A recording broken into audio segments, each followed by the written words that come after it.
So I see this article in the New York Post. School board director Jen Mason to teach sexual pleasure class to 9-year-olds. What? What? Think about a 9-year-old. Why? Why does a 9-year-old, Ty, were you going to say something? You pulled that mic up. I was just going to say this same person also owns a sex shop called the Wink Wink Boutique, which is an all ages friendly sex store. Yeah, we'll get to that in a second. Let's read. Let's have a little reading time, shall we? You know, when you used to line up in Barnes & Noble and sit around and read. Let's read. A Washington State school board director who owns a sex shop, as Tyler referenced, is making headlines after announcing she'll teach sex education classes for children as young as 9 on topics such as sexual anatomy for pleasure, what? And safer sex practices for all kinds of sexual activities. Can you tell me why a 9-year-old needs to be learning about sex practices? Listen. If a 9-year-old is having sex, there's a problem, and that problem's probably starting at home. There's something going on there. There are conversations that are going on. There's something wrong there. 9-year-olds should not be thinking about sexual activity. They shouldn't. And if they are, there is something wrong at home. There's something wrong culturally. There's a lot of this going on, forcing it, like making kids think that they're supposed to be thinking about sex at 9. Disgusting. Disgusting. The class for 9 to 12-year-olds, because there's 2 classes, just to clarify. There's a class from 9 to 12, and there's a class from 13 to 17. The content is supposedly different.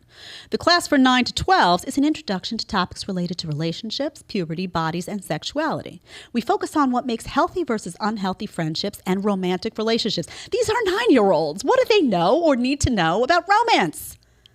Please, please tell me.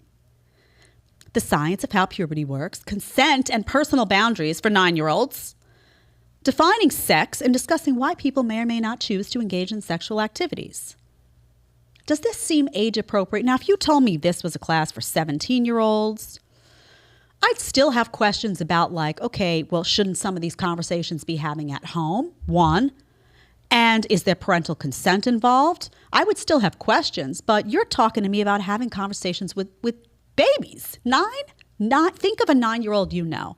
A 9-year-old that's a niece or nephew, a 9-year-old that's your own child, a 9-year-old you've taught in a school. Think about what 9 sounds like, what 9 looks like, how 9 interacts with another 9-year-old. Does this seem appropriate to you? I taught kids for years. I will remind you again. Years of teaching children in middle school, high school. This is not appropriate for a 9-year-old. And it makes that 9-year-old think that they're supposed to be thinking about all this stuff. And they're not. They're not, guys. They're not. Tyler mentioned that this particular person owns a sex shop. Whatever, you're an adult, you want to own a sex shop. I don't care. I've been in sex shops before. I grew up in New York City, okay? I've been in them. Wink, wink. I don't know. I think the name could have been more clever for a sex shop. Just going to say, if you're going to push the boundary on a sex shop name, make it. Wink, wink. I don't even get it. All right. Described as a woman-owned, identity-inclusive sex shop that is sex-positive, body-positive, and gender-affirming. While the Uncringe Academy is advertised as offering honest, supportive, and inclusive sex education classes to help young people of all genders and sexual identities understand this important part of life. Okay, whatever. You can't you're a sex shop owner, you can't take that and now decide that you're going to stick all of what you do related to the sex shop in front of 9-year-olds, and somehow that's a parallel universe where those 2 things should be happening at the same time. These are different worlds, people. You want to own and operate a sex shop for adults, fine. Kids shouldn't be in a sex shop. It's not appropriate, and kids shouldn't be having these discussions. I'm curious if there was parental consent. I don't know. Oftentimes I hear from parents, though, that will say, I'll get an email or I'll get a message that'll say, my kid went through this at school. There was some sex education thing. I never knew about it. I didn't sign off on it. Some say maybe I would have signed off on it, but I still want to be asked. And some say, well, I would have had questions about the content because you're a parent and you're entitled to those questions. So again, why can't kids just be kids anymore? Why are we robbing children of a childhood?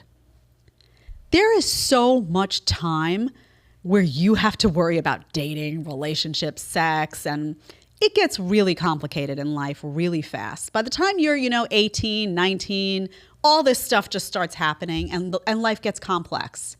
In the same way that children shouldn't have to obsess about money and finances because they're supposed to be children, Why are we putting this hypersexualization on them? Why is there an expectation now that 9-year-olds are sexual? We're making them sexual because we're talking to them about this stuff that they're not supposed to be. Let them play outside. Think about 9. My gosh, I don't know what I was doing at 9, skinning my knees and playing some freeze tag. Think about it and think about the why. If you like the short clip, you can catch another one here, or you can catch the full episode right here.